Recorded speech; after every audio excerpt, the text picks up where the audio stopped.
Hello everyone, welcome to this lecture. Just to recap, in the last lecture we had introduced the RSA assumption. So, we will continue our discussion with RSA assumption. Specifically, the roadmap for this lecture is as follows. We will see a generic construction of public key crypto system from any given one way trapdoor permutation, and we will see how we can instantiate this framework by using the RSA trapdoor permutation to get the RSA public key crypto system, which we also call as the plain RSA public key crypto system. We will see several attacks on the plain RSA public key crypto system. Then we will see the COA or CPA secure variant of RSA public key crypto system, and finally we will end the lecture with some implementation issues which we face when we implement RSA in practice. So, let us begin our discussion with a generic framework regarding how we construct a public key crypto system from any one way trapdoor permutation. So, just to recall what is a one way trapdoor permutation scheme is, it is a collection of 3 algorithms. We have a parameter generation algorithm which outputs a public parameter and a secret parameter, which you can call as public key or secret public key and secret key. Then the function f is a 2 input function. It takes the public key pk and an input from the domain fancy x, and it gives you an output from the set fancy x, and it is always a deterministic algorithm. On the other hand, the inverse function, it is a 2 input function taking the secret key sk and the input from the codomain which you want to invert, and it gives you an output from the domain of the function f. And also this is a deterministic algorithm. We need 2 properties from any one way trapdoor permutation scheme. The first property is the correctness property, which requires that for every pair of keys output by the parameter generation algorithm and for every input little x, if you compute the value of f of x and then you compute the inverse of that function with respect to the secret key sk, then you should get back the output x. And the second property, which is the security property, is the one wayness requirement, which demands that your function f sub pk should be a one way function against a computationally bounded adversary, even if the adversary knows the description of the public key and the steps of your function little f. Now, given such one way trapdoor permutation scheme, our goal is to construct a public key crypto system which has a key generation algorithm, encryption algorithm and decryption algorithm over the plain text space, namely the set fancy x, and this is done as follows. So, the key generation algorithm of your encryption process will be basically to run the parameter generation algorithm of your trapdoor permutation scheme and obtain the public key and secret key pk comma sk, and we set pk as the encryption key and we set sk as the decryption key. To encrypt a plain text little m with respect to the public key pk, what we do is we just compute the value of the function f with the key pk on the input m. So, sorry for the typo here, this x should be m because we want to encrypt the plain text little m. So, this is the typo here. So, if we want to encrypt a plain text little m, then we evaluate the value of the function little f using pk as the public key on the input little m, and the resultant output, which I denote as little y, is considered as the ciphertext. On the other hand, if we want to decrypt a ciphertext using a secret key sk, then what we have to do is we have to call the inverse function of the trapdoor permutation scheme on the input c using the secret key sk to recover back the plain text little x. So, now let us instantiate this framework using the RSA one way trapdoor permutation. So, remember in the last lecture we have seen that RSA permutation can be considered as a one way trapdoor permutation scheme, and the details of the RSA trapdoor permutation scheme is as follows. So, the parameter generation algorithm for the RSA trapdoor permutation is as follows. It runs the gen modulus algorithm and outputs primes p and q of size little n bits and the modulus big N, where big N is the product of p and q. Then it computes the value of phi of n, namely the size of the set z n star, and phi of n will be the product of p minus 1 into q minus 1. Then it selects e which is greater than 1 such that e is co-prime to phi of n, and since e is co-prime to phi of n, we can compute the multiplicative inverse of e modulo phi of n, which we denote as d. And once we compute all these values, then the public key pk is set to be n comma e, whereas the secret key sk is set to be n comma d. The RSA function which takes an input little x from the set z n star is computed as follows. To evaluate the value of this RSA function using the public key n comma e, we basically compute or output x to the power e modulo n, and x to the power e modulo n will also be an element of z n star.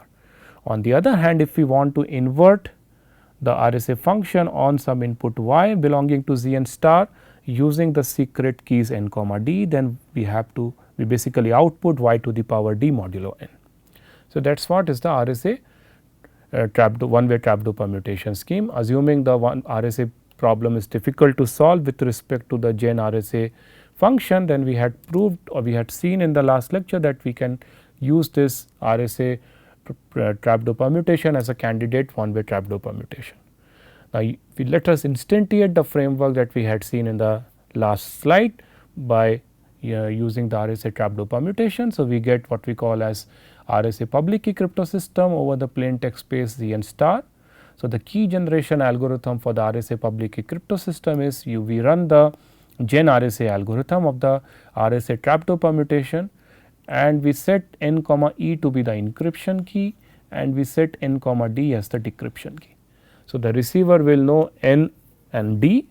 to decrypt the ciphertext, whereas the public key n comma e will be available in the public domain. If there is a sender which wants to encrypt a plain text little m using the public key n comma e, then it has to basically compute the RSA function on the input m, which is nothing but computing the value of m to the power e modulo n. On the other hand, if receiver receives a ciphertext little c, then using the secret key n comma d, it can to decrypt the ciphertext little c, it has to basically compute the inverse RSA function and output y to the power d modulo n. Right. So, the correctness of this RSA crypto system follows from the correctness of the generic framework that we had discussed in the last slide.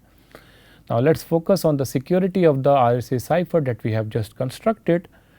and imagine that we have a receiver which runs the key generation algorithm of the RSA cipher that we have discussed, obtains the public parameter n comma e and the secret parameters n comma d, and it makes its public key n comma e available in the public domain, and say there is a sender which has a plain text m belonging to z n star which it wants to communicate to the receiver. Then as per the syntax of RSA encryption scheme, it computes the ciphertext which is m to the power e modulo n, and the ciphertext is communicated to the receiver, and assume we have a polytime or computationally bounded eavesdropper who has eavesdropped the ciphertext. Now, one might be wondering that whether the following security argument is sound or not. We can say that if there is an adversary who has eavesdrops the ciphertext C and its goal is to recover the underlying plain text little m which is encrypted in C, then basically it has to solve an instance of RSA problem, because this adversary only knows the description of n comma e and it does not know the underlying m and it does not know the secret key little d. So, recovering m from little c is equivalent to solving an instance of RSA problem, and hence if we assume that the RSA assumption holds with respect to the gen RSA algorithm that the receiver has run, then we can argue that this scheme should be secure. But it turns out that this informal argument is completely flawed here. This intuition that recovering the underlying plain text from the ciphertext is equivalent to solving an instance of RSA problem is completely a flawed argument, and there are many reasons for doing that. There are many reasons behind this flaw. The first major flaw is that if you look closely into the RSA assumption, it holds only if the underlying m which is encrypted in C is uniformly randomly chosen from the set z n star, which may not be the case in practice. In practice, sender might have any kind of plain text belonging to z n star which she might be encrypting and producing the ciphertext C, whereas for RSA assumptions we need that underlying m should be a random element from the z n star. The second flaw here is that even if we assume for the moment that sender is encrypting messages which are random elements from the set z n star and hence the RSA assumption hold, the whole encryption process that the sender is using now is deterministic. There is no internal randomness which is there as part of the encryption algorithm. That means if the same sender wants to encrypt the same message little m multiple times using the same public key n comma e, then it will end up getting the same ciphertext little c. and throughout this course we have rigorously analyzed that how unsafe it is to use a non-random or deterministic encryption process. We can never hope that an encryption process can be CPA secure if we are using a deterministic encryption process. So, these are the two security flaws which are there with the so called RSA cipher that we have designed. It turns out that apart from this attack, that apart from this shortcoming that your RSA encryption process is deterministic, we can show several attacks on the plain RSA cipher. So, assume for the moment we are using the RSA cipher where the sender wants to encrypt random messages from ZN star, and we do not want the semantic security, namely we do not aim for indistinguishability based security. It suffice for us if adversary does not learn the entire plain text by eavesdropping upon the ciphertext. That is the notion of secrecy that we are aiming for right now. For the moment, assume that. It turns out that even if we go for this weaker notion of secrecy, namely all or nothing kind of secrecy, then there are several attacks which can be still launched on the plain RSA cipher. So, the first class of attacks is basically what we call as encrypting short messages using a small encryption exponent E. So, it turns out that for many practical instantiations of RSA, we set the public exponent or the encryption exponent little e to be 3 to ensure that the encryption process is fast, because if you see the encryption is basically compute the eth power of the plain text modulo n, and if I set e to be 3, then my encryption process will be very fast. It is fine that if I set e to be 3, then my d will be very large and my decryption process running time will be slow, but we can have some kind of trade off, and for most of the many practical instantiations this is a common trick which is used to make the encryption process fast. Now, assume we are using an instantiation of RSA where we have set e to be 3, and say we are considering we consider an application where the underlying messages are random elements from ZN star, but the magnitude of m is strictly less than the eth root of the modulus begin. And if you are wondering that what kind of applications encounter such kind of little m, if later on when we will see the hybrid RSA encryption, then the size of the modulus that we typically use is of size 1024 bits, and the message that we would like to encrypt to the hybrid RSA encryption will be roughly a 300 bit random string, a 300 bit uniformly random bit string, and we will set e to be 3. If that is the case, then the ciphertext will be m cube modulo n, but since my magnitude of m is strictly less than the cube root of n, m to the power e or m to the power 3 modulo n will be equivalent to the integer cube, and the effect of mod n will not take place at all. And if adversary is aware of the fact that we are using an application where the underlying plain text, its magnitude is strictly less than the cube root of the modulus n, then it also will be aware that the underlying little m which has been encrypted, its cube is actually contained in the ciphertext C, namely the integer cube, not the modular cube.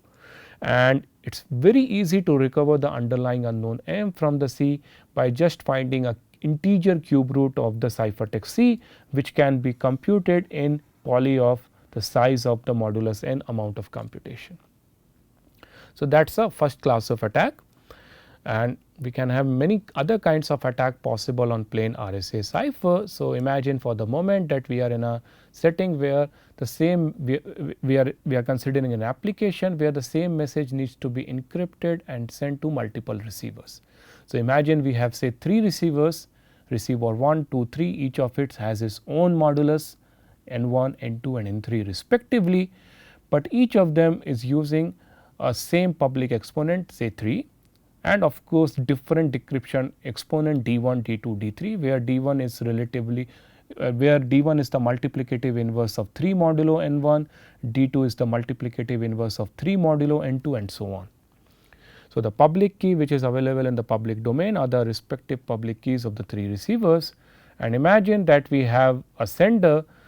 which has a random message belonging to zn1 star as well as zn2 star as well as zn3 star randomly chosen, and say it wants to encrypt and send the same message to the 3 receivers. So, it will compute C1 which will be the m cube modulo n1, C2 which will be m cube modulo n2 and so on. Now, assume that this modulus n1, n2, n3 they are pairwise prime. If not, suppose for instance the GCD of Ni and Nj is not 1, they are not co-prime to each other, that means there exists a common factor of Ni and Nj, then using that common factor it is computationally easy to factorize either the modulus Ni or Nj, and say for instance if Ni is factorizable and since Ei is also publicly known, and if we know Ni's factors, right, we can compute the value of phi of Ni, and once we know phi of Ni and Ei we can compute the value of Di in polynomial amount of time, and if Di is computable then any encryption which is intended for the ith receiver can be decrypted by the adversary, right. So, it is safe to assume for the moment that pairwise all the modulus n1, n2, n3 they are co-prime to each other. Now, let me define a bigger modulus n star which is the product of all the 3 modulus here, namely n1, n2, n3, and since my underlying plain text little m which the sender has encrypted belongs to Zn1 star as well as Zn2 star as well as Zn3 star, that means m is strictly less than n1, it is strictly less than n2, it is strictly less than n3, that means the integer m cube will be strictly less than the bigger modulus n star. And now what I can do is, since my modulus n1, n2, n2, n3 and n1, n3 they are co-prime to each other, I can invoke a very nice result from the number theory which we call as the Chinese remainder theorem, which says that if your individual modulus n1, n2, n3 they are co-prime, then it is possible to compute the integer value m cube in polynomial amount of time, polynomial in the size of the respective modulus n1, n2, n3, such that recovered m cube basically satisfies the system of following modular equations. So, you are given the value C1 which is some integer m cube modulo n1 where m cube is not known, and you are given C2 which is some same unknown m cube modulo n2,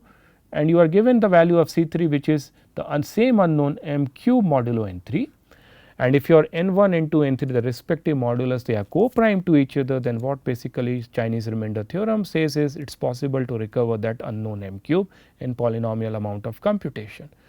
Then by applying the Chinese remainder theorem, an adversary who has eavesdropped this 3 ciphertext C1, C2, C3 can apply the Chinese remainder theorem and recover the unknown m cube, and once the unknown integer m cube is recovered it can find out the exact m. So, again this is another attack which is possible on the plain RSA cipher, even if we assume that a sender's message which is a randomly chosen value from the underlying Zn star set. And it turns out that there could be several other possible attacks which can be launched on the plain RSA encryption process. So, this brings us to the concept of what we call as padded RSA public key crypto system, and basically the general idea here is that we have seen already that the plain RSA encryption process is a deterministic encryption process. There is no internal randomness hidden, and if there is no internal randomness then we can never hope to achieve CPA security. So, the idea behind the padded RSA encryption process is that we try to append some random bit strings to the plain text bits which we want to encrypt and make everything convert everything into a group element in the set Zn star, and then we apply the RSA function for encryption. On the other hand, at the decryption end we will chop off the random bit strings which we have added to the plain bit strings before encryption, and then that will be the recovered plain text. So, pictorially what we are trying to do here is the following. So, imagine that a receiver has done the public key setup, it has made its public key n comma e publicly available, where the size of the modulus big N is little n bits. Then the idea here is that the padded RSA encryption process, it will take another parameter little l, and the size of the plain text which this padded RSA encryption process will support will be of size n minus l minus 1 bits. That means, you can encrypt any message in the set 0 comma 1 raised to power n minus l minus 1 bits, and the remaining l bits are reserved for a randomness. So, before encryption imagine you have a message m, along with that you pad little l bits of randomness which will be uniform randomness, and you will be left with one more bit which we by default keep it as 0. If we do padding like that, and if we ensure that the resultant bit string which will be of now length l bits, which we denote as m cap, we interpret it as an element of z n star. So, it might be possible that the resultant m concatenated with the randomness that we have appended may not lead you to an element of z n star, and if the resultant element is not an element of z n star, then it might look like that the encryption, the RSA encryption function and the RSA decryption function, they need not be mutually inverse function of each other. However, it turns out that even if the resultant m cap is not an element of z n star, but it belongs to z n, it suffice for us to apply the RSA function at the encryption end and to apply the RSA decryption function at the decryption end. We will, the correctness property will still hold if the padded m, when interpreted as an element of when interpreted as a group element, does not belong to z n star, but rather belong to z n. The correctness property that is there with respect to the RSA forward direction function and inverse function will still hold. We will prove that at the end of this lecture, but for the moment assume that the padded message m, which I denote by m cap, is an element of z n star, and then once we have m cap, to encrypt the message m cap or the group element m cap, we apply the RSA function, compute m cap raised to the power e modulo n.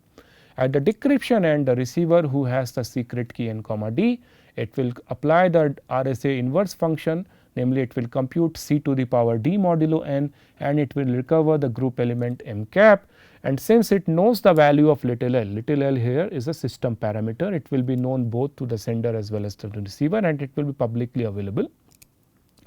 So, what the receiver can do is it can parse the recovered m cap as 0 followed by a plain text of length n minus l minus 1 bits followed by a randomness of little l bits, and it can simply ignore the randomness part, and the recovered thing or the remaining n minus l minus 1 bits is considered as the recovered plain text. So, as I said here, L is the publicly known public padding parameter which is available both to the sender, receiver and to any third party. Now, it turns out that an adversary who is aware of the value of little l, it can launch a brute force attack over the amount of randomness or over the actual randomness which has been padded at the sender's end before encrypting the message. And complexity of the brute force attack is basically order 2 to the power O of 2 to the power l, because there could be 2 to the power little l number of candidate values of R, and to go over all those candidate randomness, adversary has to perform a computation of order 2 to the power little l. That automatically implies that if your little l is too short, that means the amount of randomness slot that is available in your version of padded RSA is too short, for instance it is of order log of little n, then it is computationally easy to recover the underlying m, because a brute force of order 2 to the power log n is equivalent to a computation of order little n, which is polynomial in the security parameter. So, too short size of little l is dangerous. On the other hand, if you reserve a huge amount of slot for the randomness, but little slot for the actual plain text which you want to encrypt, then you can hope for a possible CPA security for the resultant instantiation of the padded CRSA, but the disadvantage will be that the actual message which we are going to encrypt, namely the actual bit string of length n minus l minus 1, will be very short. So, we have a kind of trade off here, and it turns out that there are several practical RSA standards which are available in the literature with different values of L, but unfortunately most of them do not have any kind of security proofs. However, we will use this blueprint and we will later return to the CCA secure versions of RSA public key crypto system, where we will retain this blueprint, and there also the idea will be that we will take the actual plain text which is a bit string, append it with some random pad, and then convert everything either as an element of Zn star or an element Zn and encrypt it as per the RSA function, and at the decryption end we do the reverse operation. The amount kind of padding that we will use, that will ensure that we get a CCA secure version of RSA public key crypto system. Finally, let me end this lecture with something related to the message space of Zn. And for that, let me first state a property from the well known theorem from number theory, which I will not prove, which we also call as Fermat's Little theorem. And what Fermat's Little theorem basically says is that if p is a prime, then for every integer a which is not divisible by p, namely for every integer a such that a modulo p is not 0, then a to the power p minus 1 modulo p is 1. This holds for every integer a which is not divisible by the prime p. Now, what we are going to prove using this Fermat's Little theorem is that, imagine if you have a modulus big N which is the product of two distinct primes p and q. That means your phi of n is nothing but the product of p minus 1 and q minus 1, and say you have two integers e comma d such that e and d are multiplicative inverse of each other modulo phi of n. That means e d modulo phi of n is 1. Then what we are going to show is that for every x in the set Z n, x to the power e d modulo n is going to give you x. Equivalently, this means that x to the power e d minus x is completely divisible by n. That is what we are going to prove. And it is easy to see that these two conditions are equivalent. Indeed, if indeed x to the power e d modulo n is x, that means when I divide x to the power e d by n, I get the remainder x. That means if I subtract that remainder x from x to the power e d, then that resultant number will be completely divisible by n. Now, before going into the proof of this theorem, what exactly is the significance of this theorem? The significance here is the RSA function and its corresponding inverse function will work even if I have an x which is not a member of Z n star, but rather a member of Z n. That means if we go and see the padded RSA where we are padding the bit string which we want to encrypt with a random pad and trying to interpret it as an element of Z n star, I said that it may not be an element of Z n star, because to be an element of Z n star the resultant element should be co-prime to your modulus big N, but that need not be the case. Your m cap need not be co-prime to n, but that is fine. This theorem says that even if you encrypt such m cap using the RSA function and try to decrypt it using the RSA function, you will get back the right m cap. Of course, remember that we have reserved the first bit in the padded RSA to be 0, which automatically ensures that m cap is definitely less than the modulus big N, and hence it is an element of Z n. So, let us proceed to prove this theorem. So, we take case 1. So, what basically we are going to do in this proof is we are going to prove certain properties with respect to x modulo p, and symmetrically we are going to prove similar properties with respect to x modulo q, and then we will combine these two properties to arrive at the proof of this theorem. So, let us first consider case 1 where we are going to see the properties of x modulo p, and we can have two sub cases here. If x modulo p is 0, that means if x is completely divisible by p, then so is x to the power e d, right. And if x to the power e d is divisible by p, and if x is also divisible by p, then it implies automatically that x to the power e d minus x is also divisible by p. So, that is sub case 1, and sub case 2 here is when x modulo p is not 0, that means x is not completely divisible by 0, and in this case I can invoke my Fermat's Little theorem, and I can say that x to the power p minus 1 modulo p is 1. And now, what I am going to do is I am going to use the fact that E d modulo phi of n is 1, right. Remember, my E d modulo phi of n is 1, and also my phi of n is the product of p minus 1 and q minus 1. That means, I can rewrite my E times d as some multiple of p minus 1 times q minus 1, namely say k times some k times p minus 1 q minus 1 plus 1. Plus 1, because E d remains E d gives the remainder 1 on divided by phi of n. And now, what I can do is if I want to find out the value of x to the power E d modulo p, I know that E d is nothing but k times p minus 1 q minus 1 plus 1. So, I can rewrite x to the power E d modulo p as x to the power p minus 1 whole raised to power k times q minus 1, and this plus 1 will contribute another x modulo p. So, that is what x to the power e modulo p will be, and I know that x to the power p minus 1 modulo p is 1. That means, this thing is nothing but 1, and 1 raised to power k times q minus 1 is going to give me 1 only. That means, this entire first bracket is going to give me 1. So, that means I can say that x to the power e d modulo p is nothing but x modulo p, right. So, that means with respect to x modulo p in sub case 1, if x is already divisible by p, then I can say that x to the power e d minus x is completely divisible by p. And in the second sub case also, I am establishing that even if x modulo p is not 0, I have established that x to the power e d modulo p is same as x modulo p. That means, both x to the power e d as well as x gives the same remainder on divided by p, and as a result I can say that their difference, namely x to the power e d minus x, is completely divisible by p, right. So, it does not matter whether x is divisible by p or not.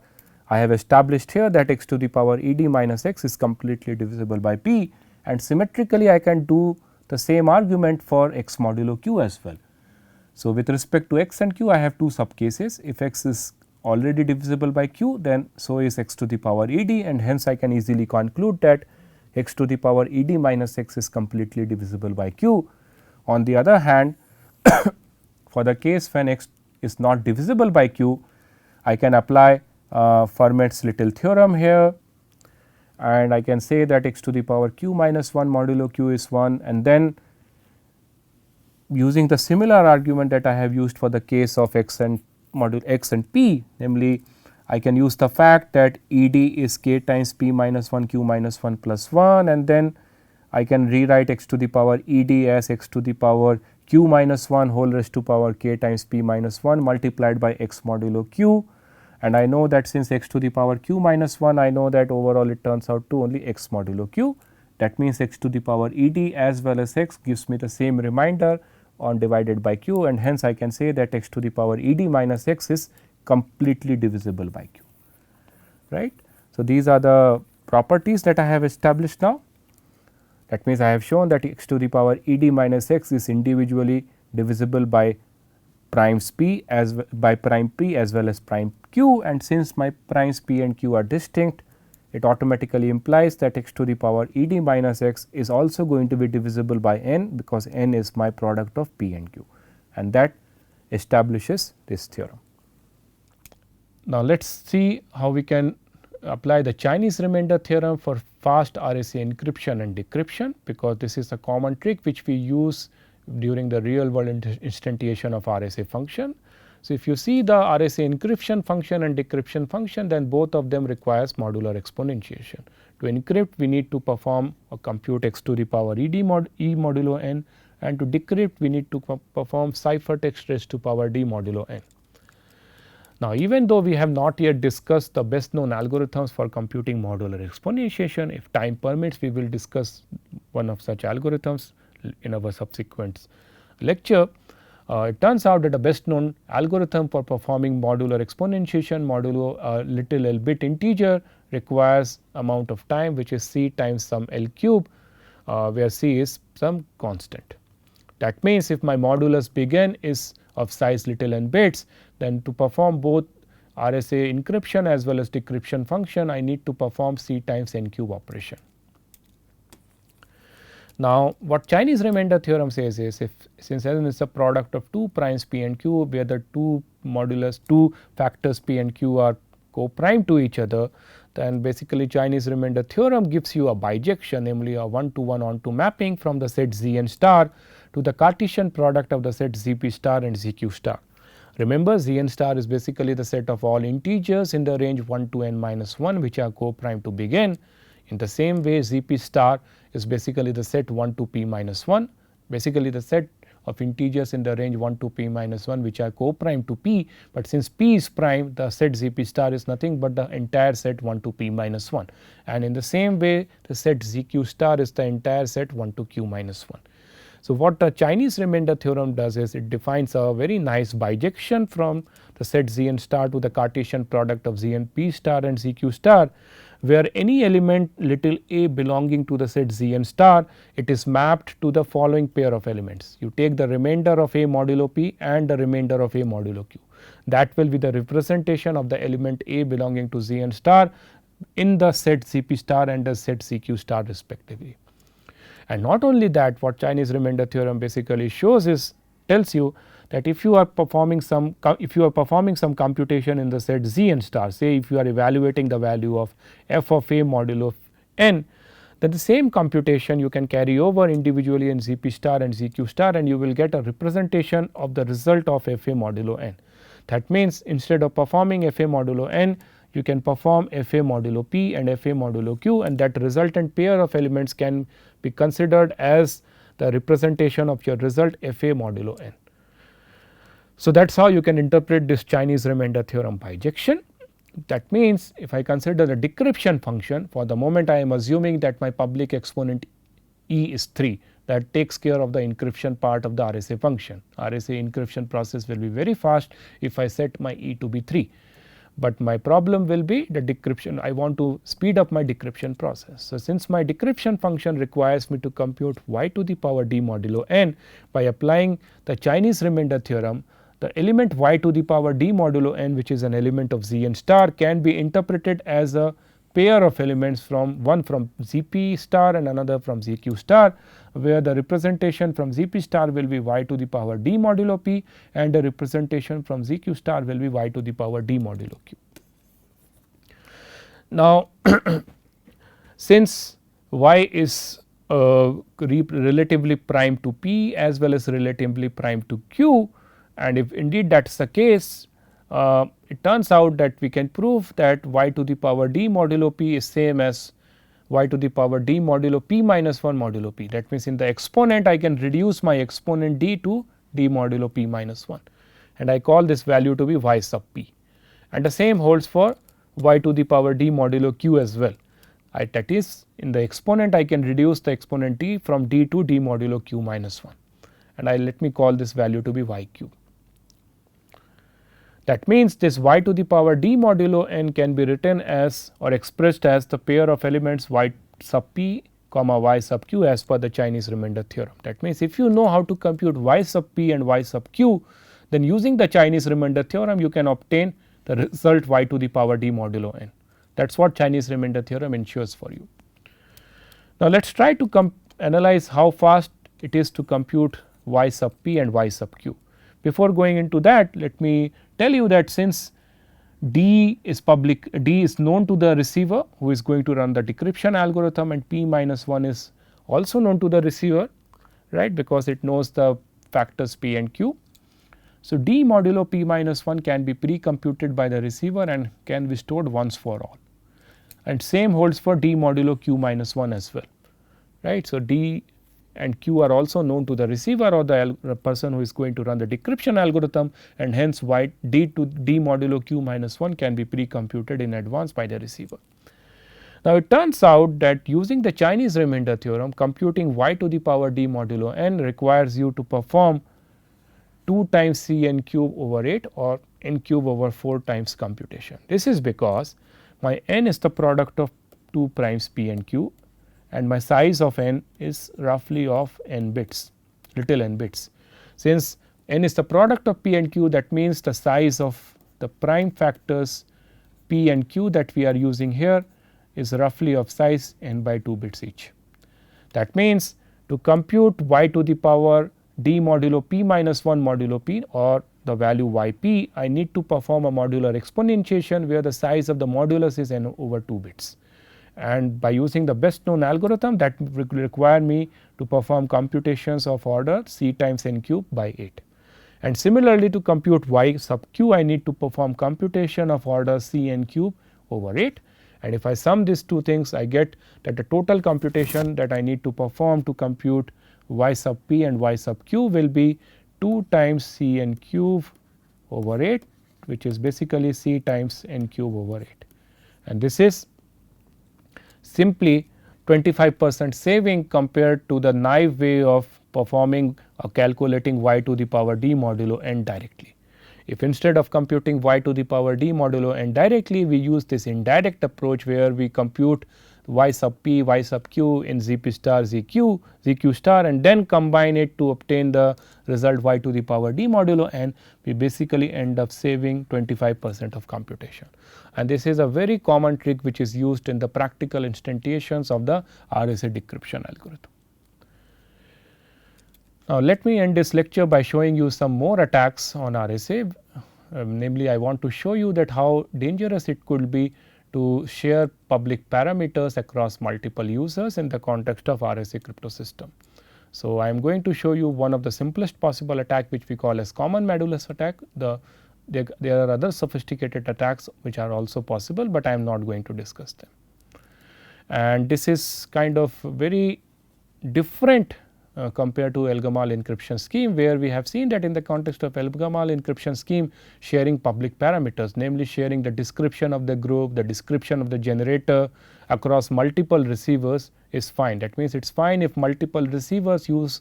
the same cyclic group to instantiate their Elgamal encryption scheme, the same generator to instantiate their Elgamal encryption scheme, and so on. But when it comes to RSA, it might be extremely unsafe to share public parameters across multiple users. So, the attack here is as follows: assume a company which is using the same modulus begin for each of its employee. That means, every time a new employee joins the company, you can imagine that the company retains the same modulus begin for the employee, but what it does, it generates a fresh independent public exponent EI for that user and corresponding decryption key DI for the same user, such that EI and DI are co-prime modulo n. So, for the moment, assume we have 3 employees in the organization. The first employee has its secret decryption key D1, the second employee has its secret decryption key D2, and in the same way the third employee has its secret decryption key D3. And we know that property wise EI and DI, they are multiplicative inverse of each other modulo phi of n. Now, it turns out that again by using a well known fact from number theory, we can prove that if we are given the modulus begin and EI comma DI such that EI and DI are multiplicative inverse of each other. So, I beg your pardon here, it should not be E1 times D1 here, it should be EI times DI, that is a typo here. So, if we know the modulus begin, if we know the value of EI and we know the value of DI such that EI and DI are multiplicative inverse of each other modulo phi of n, where phi of n is not known to us, then we can compute the value of phi of n in poly of size of modulus n time. That means, if for instance employee 1 is considered here,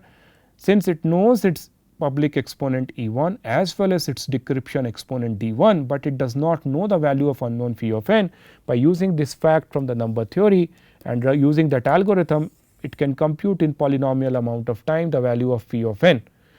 And once phi of n is computed by the employee 1, since it knows the value of E2, right, namely the public exponent public key of the second employee, and it knows the modulus begin,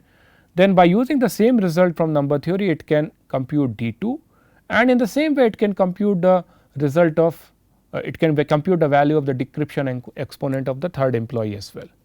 And once it knows the value of D2 and D3, then any private communication which is happening between the second and the third employee using RSA encryption scheme, even if it is a padded RSA encryption scheme which is randomized for the moment, assume that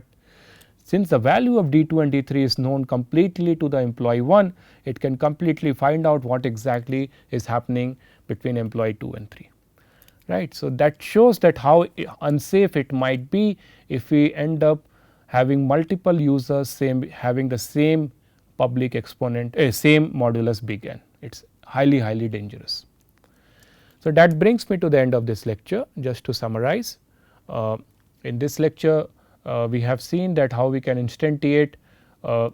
a public key encryption scheme from any one way trapdoor permutation, and we have shown that how we can instantiate this framework using the RSA trapdoor permutation and get what we call as plain RSA cipher.